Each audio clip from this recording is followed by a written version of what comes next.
So following Guy's presentation, I don't know about you, but I'm kind of hoping that Gabriel Smyth, our next presentation, gives us a few tips on how to protect ourselves from people like Guy. With your layered protection and connected defense. But as a sales engineer and solution architect with Trend Micro, Gabriel's responsible for helping his enterprise customers exchange digital information in a safe and secure way. Prior to working at Trend Micro, you held professional roles at Citrix and a Calgary-based electrical utility, which will remain nameless, apparently.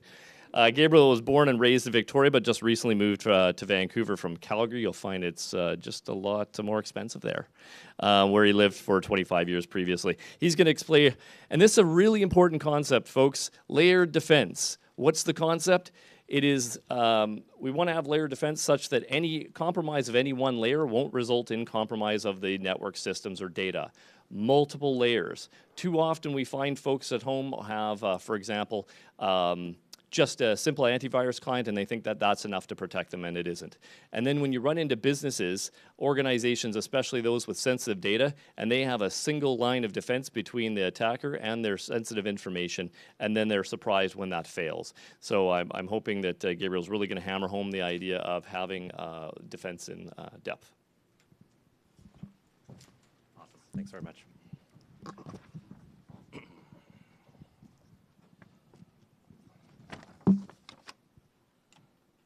All right. Thanks so much, everyone. Yes, I have recently moved to Vancouver. I am a West Coast boy at heart. Grew up here 20-some years, 21 years in Victoria. Moved out to Calgary to find my fame and fortune as a rock and roll musician, which, as you can imagine, did not work out. I have been in IT for quite a while now, security-related fields for the last, I'd say, 6 or 7 years, both on the customer and the vendor side. Want to thank everyone for being here. Thanks to BC Gov for putting on this event. It's fantastic to see an enterprise or a business focused this strongly on security. It makes my job a lot easier in helping enterprises protect their data. A special thanks to Maureen and the organizing team, though I'm going to have a word with scheduling me after Guy. That's a very hard act to follow, so hopefully I don't put you to sleep after lunch. And yeah, thanks to everyone here who's taking time out of their day to listen to us talk to you about this. Special thanks to everyone else joining in on the web and at the remote sites. We really appreciate your time and attention. And so yeah, thank you very much. There we go. So I probably should have titled my presentation this. It's a little more sexy. And it really applies in a number of different ways when we talk about security. You've heard a lot about the different threats that are out there that end users and enterprises need to be aware of. There's a whole range of solutions from literally dozens, hundreds of vendors to potentially mitigate against those. Some of them are more honest in their marketing than others. If you ever hear someone trying to sell you a security product that says it will catch everything and it's all you'll ever need, they're lying. In my view, the only truly secure system is one that is in a box with no physical access, that has no access to a network.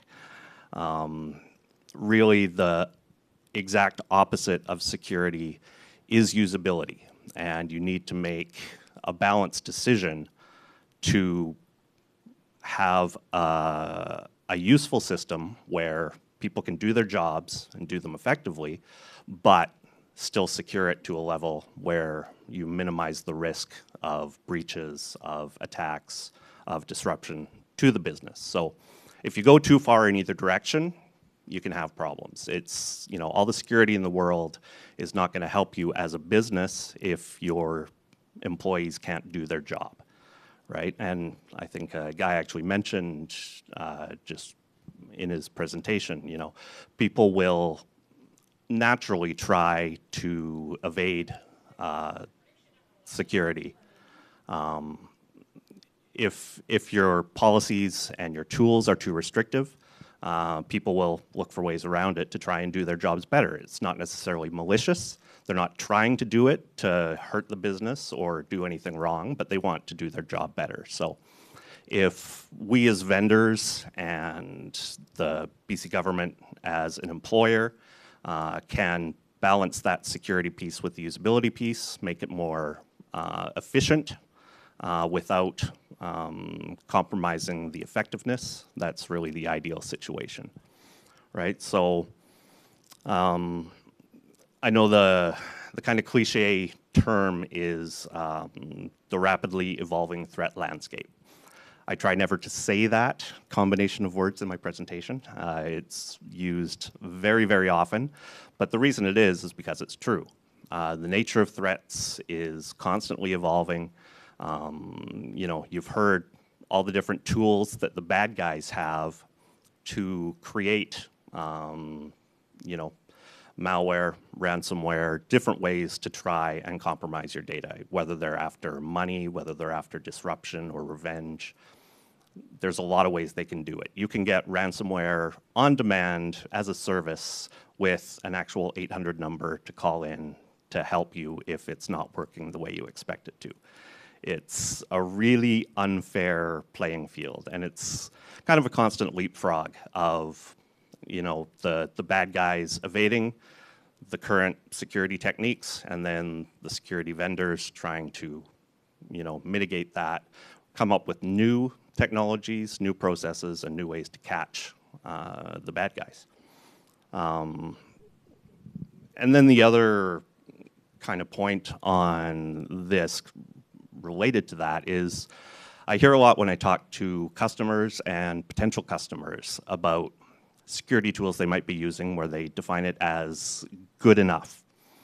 And in the world of security, my own personal feeling is that that isn't a reasonable concept to have with your protection. Good enough tends to lead to newspaper headlines down the road because there is always something new coming out, things you haven't thought of as far as layers of protection, and you want to make sure that you are up to date, current, effective technologies to protect your data.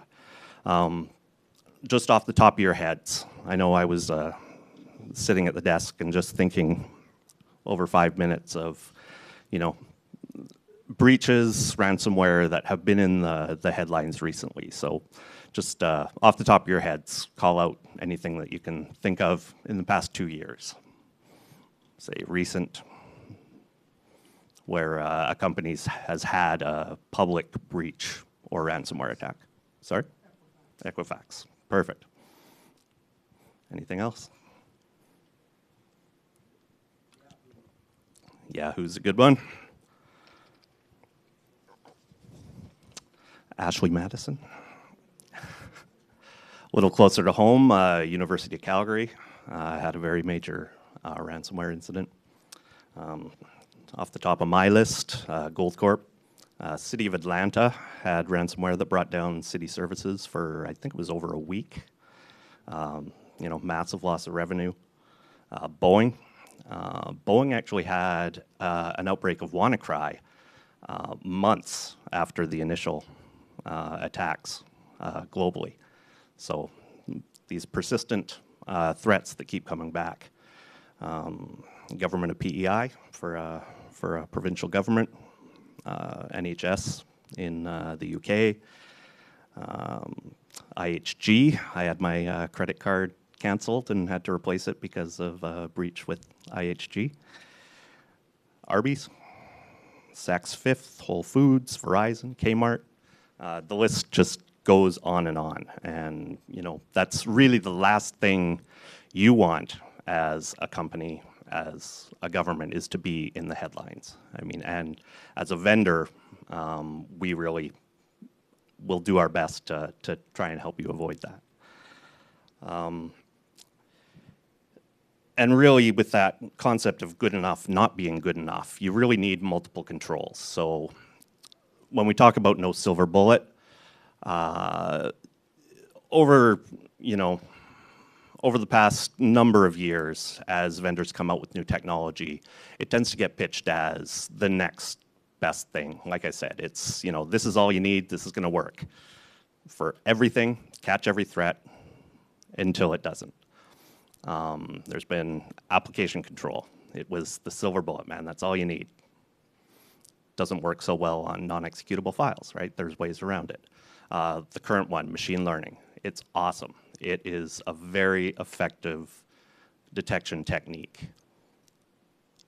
It has its downsides. It can potentially bring up false positives, so there's an administrative load on the people running the systems. And again, it doesn't necessarily work as effectively on certain files that are not your typical, you know, PE portable executable file. So you can have certain threats now have been actually written specifically to evade machine learning techniques. There's Cerber ransomware that has been detected fairly recently, last year, that is specifically designed to avoid machine learning. There's fileless malware now.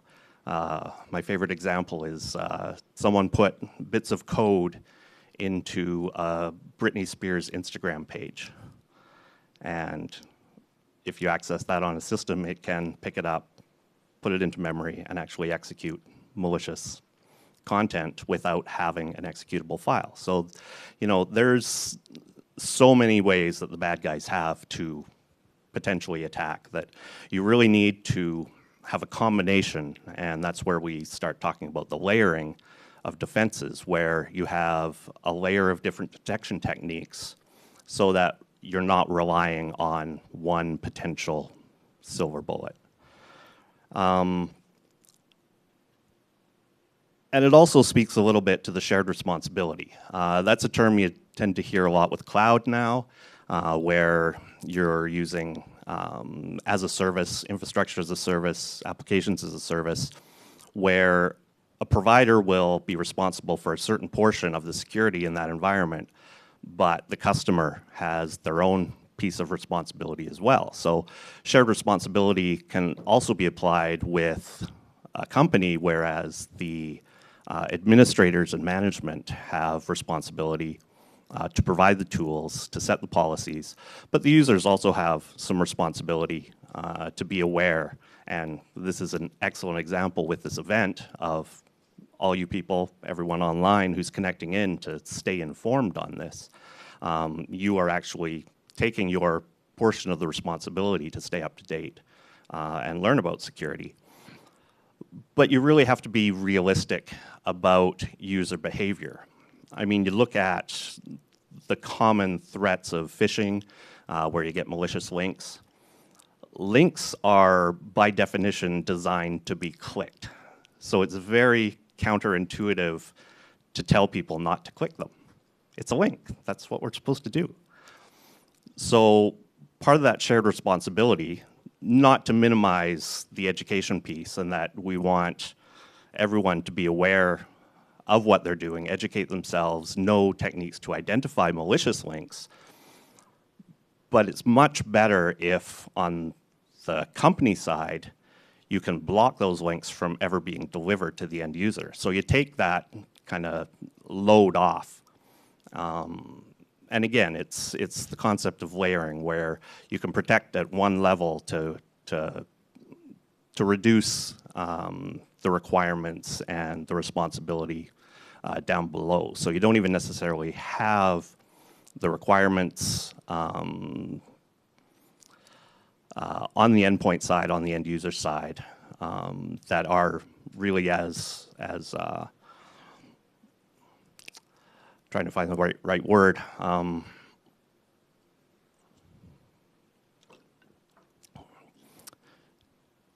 It's not that it makes it optional, but it just, you know, takes the essential requirement on that piece off. So it distributes the responsibility across the different layers of responsibility.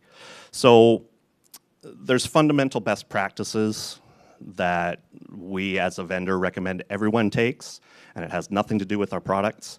The very basics of backup and restore capabilities. You need disaster recovery, you need data backup, because it's not a matter of if something is going to get compromised, it's when, and to be able to restore that from an effective backup system is critical. I mean, there's so many stories of enterprises that actually do pay ransom to the bad guys because they don't have an option to restore that data.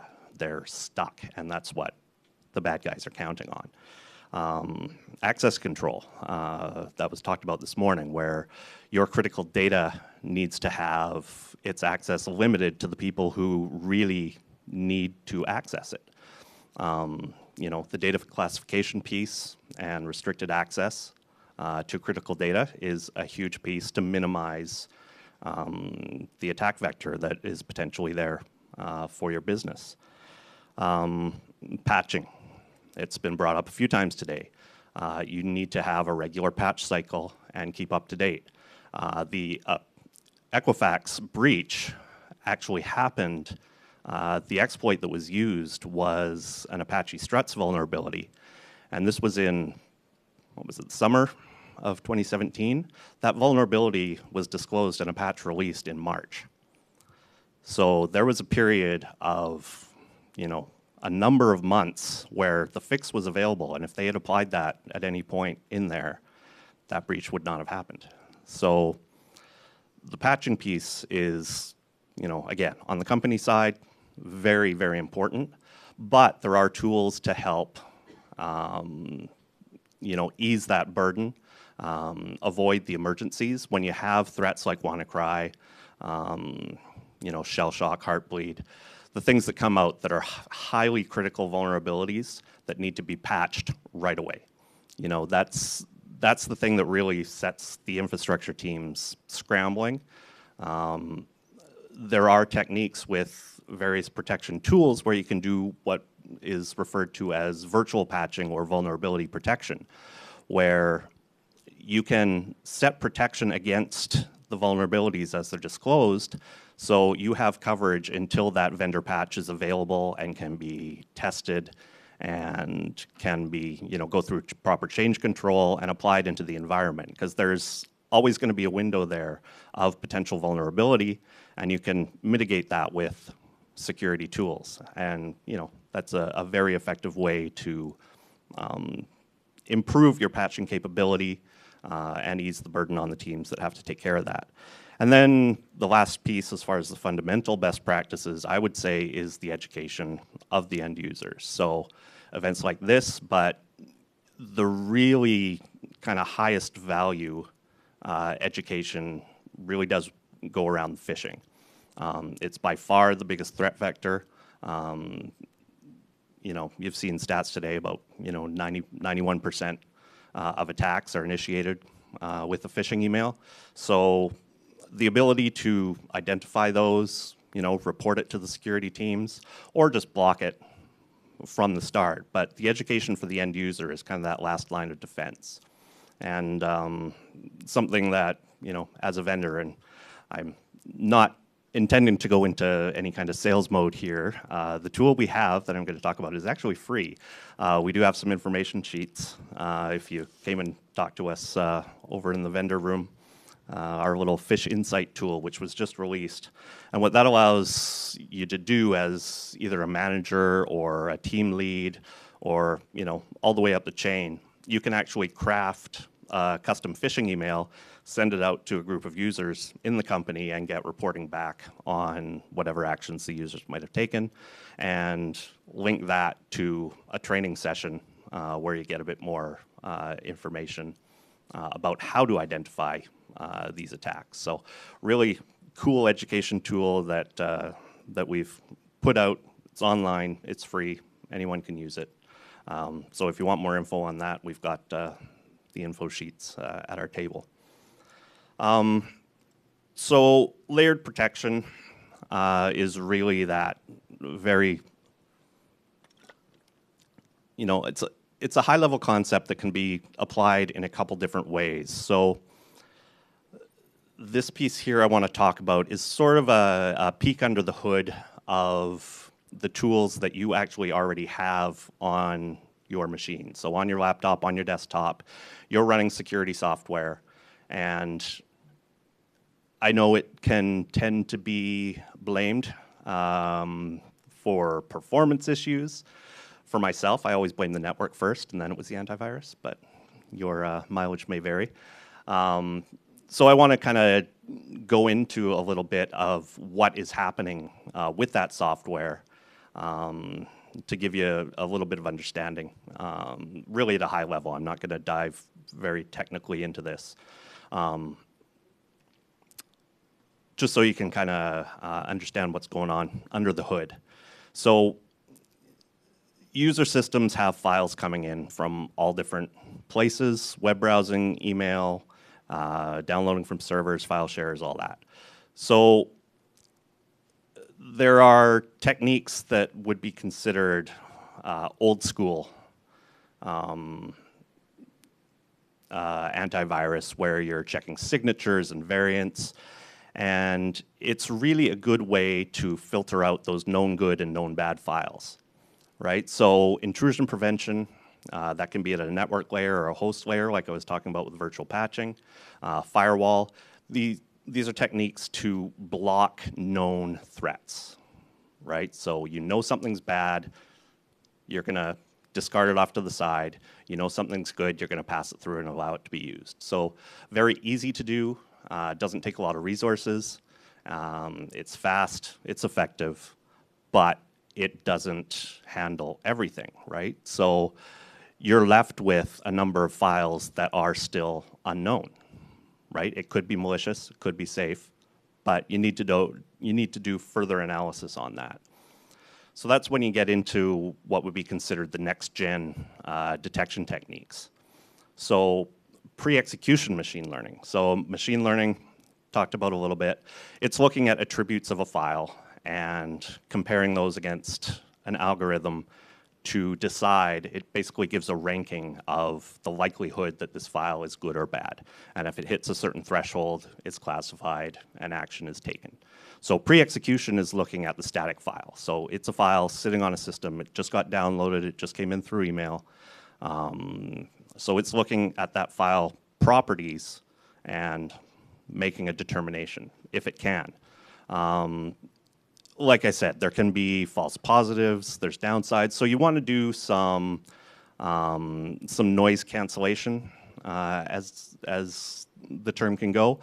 You're looking at data from threat intelligence sources, which can tell you when that file was first seen, so how old that file is, and how prevalent it is globally. So threat intelligence can look at customers around the world, get data on these files, and help make a determination. So if it's in 1,500 different companies and it's been around for 3 years, there's a pretty good chance that's a good file. So even if the properties of the file might lean towards something malicious, and to be fair, there's completely legitimate applications and files that will do things that look malicious, thus the false positives. So we try to reduce that as much as you can with this technique. And again, not everything can make a definitive determination. So you exclude the bad ones that you know for sure, pass through the good ones, and you're still left with a few unknown files. So that goes down to the next level of the behavior type analysis. So you can look at a file as it launches and see what it tries to do on a system. So, encrypting files, that's a big red flag. Trying to access file shares across the network. Doing port scans, all sorts of different things, API calls, creating other files, different techniques that malware writers can use to try and hide the fact that they're doing bad things.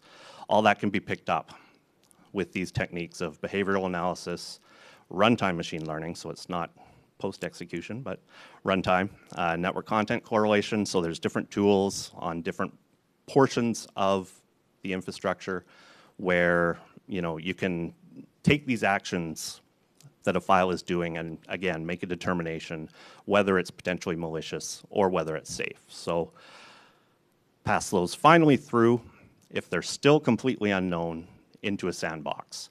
And the general concept with that is you have a virtual environment, virtual machine that actually detonates the file in a safe environment, so it's not connected to your corporate network.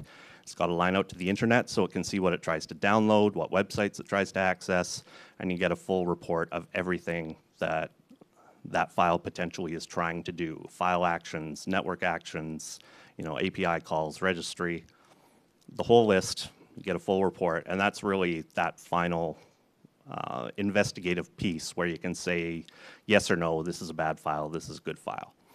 So not every one of these techniques catches everything, but chances are really, really good that one of these techniques is going to catch almost everything.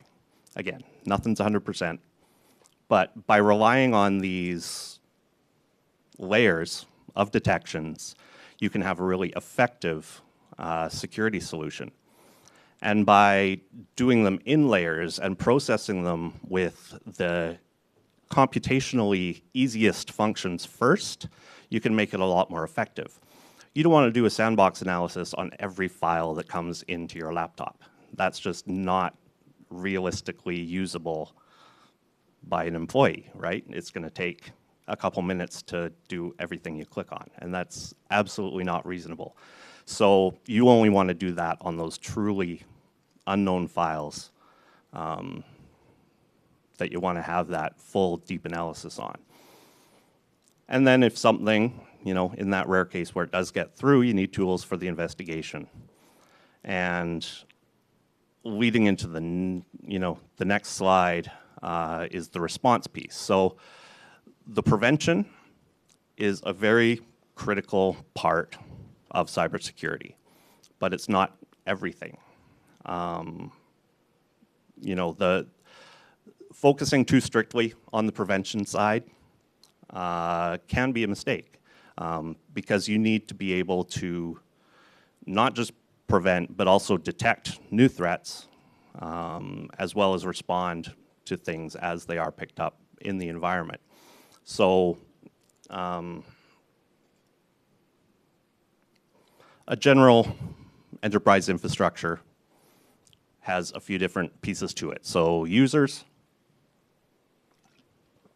you've got your laptops, desktops, mobile devices, cloud services, email, Exchange, SharePoint, collaboration tools, file shares on the SAN, and you're accessing the web and email, so you have gateway protection for those accesses that are leaving the network. So that user piece is kind of the thing that most people are familiar with.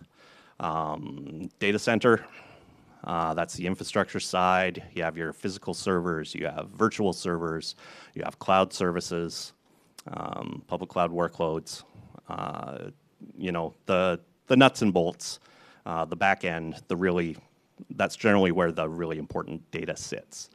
And then you have the network piece. I know there's a few network people here in the room. You have technologies like IPS, the intrusion prevention. You have IDS, intrusion detection, or breach detection systems.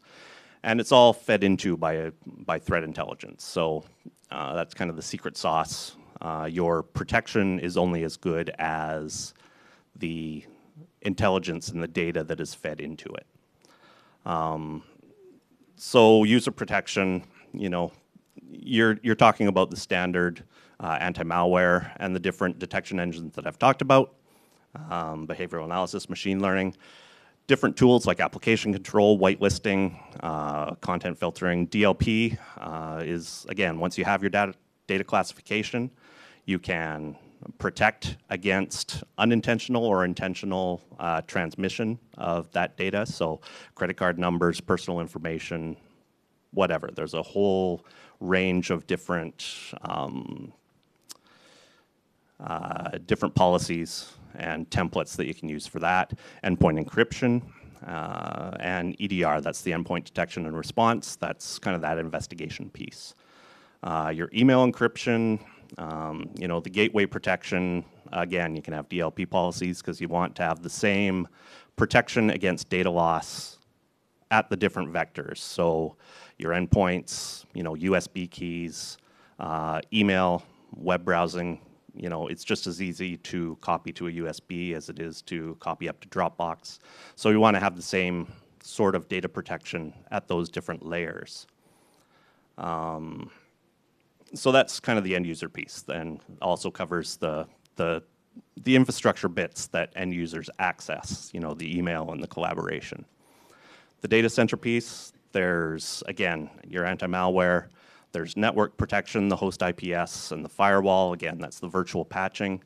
Application control for servers is really effective, and sort of the compliance piece where you can have file integrity monitoring, host files on a system. If it gets changed, you want to know. So integrity monitoring is keeping an eye on things like files and registry entries so you can detect potential malicious activities that might not have been evident in another area. The network side, the IPS is the protection piece. You've got your vulnerability shielding, reputation, SSL, because of course almost everything now going out to the web is encrypted, so you need to have capabilities for SSL inspection. And machine learning is a piece that's generally getting incorporated into a lot more pieces of the security ecosystem, right? And then your breach detection is kind of the investigative piece. So you might not detect a zero-day targeted attack right off the bat. So what a breach detection or intrusion detection system is looking for is indicators of compromise. It's looking for network access to command and control servers. It's looking for traffic from endpoints to servers, trying to access file shares, SMB, that's the whole WannaCry exploit, and that sort of thing. So you're picking up the indicators that might be there before an actual piece of malware is detected. And it's all fed into by threat intelligence, right? So like I said, machine learning is only as good as the data that is incorporated into its algorithms to detect stuff.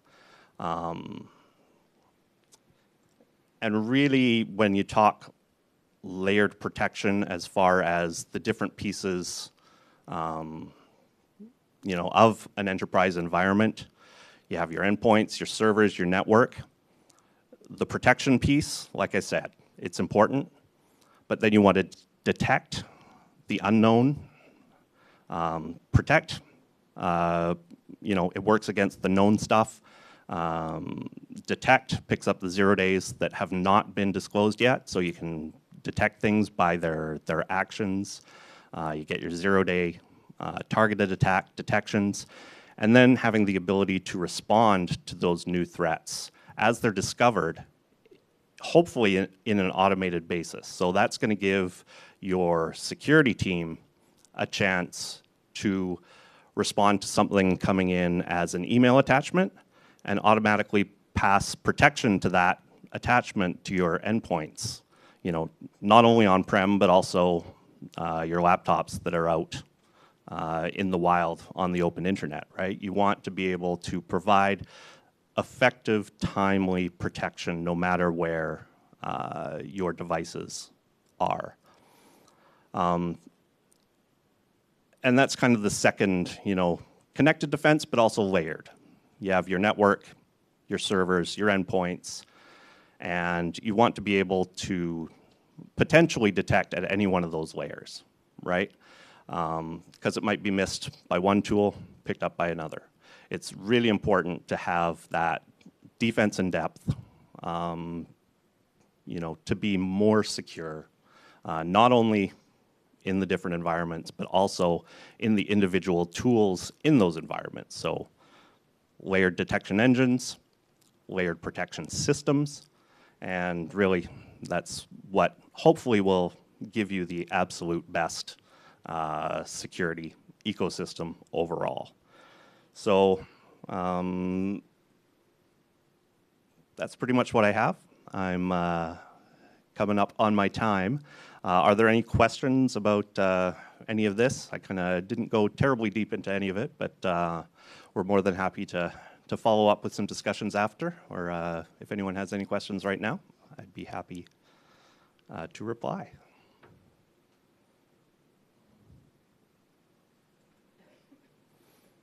Awesome. Thank you very much, everyone, for your time.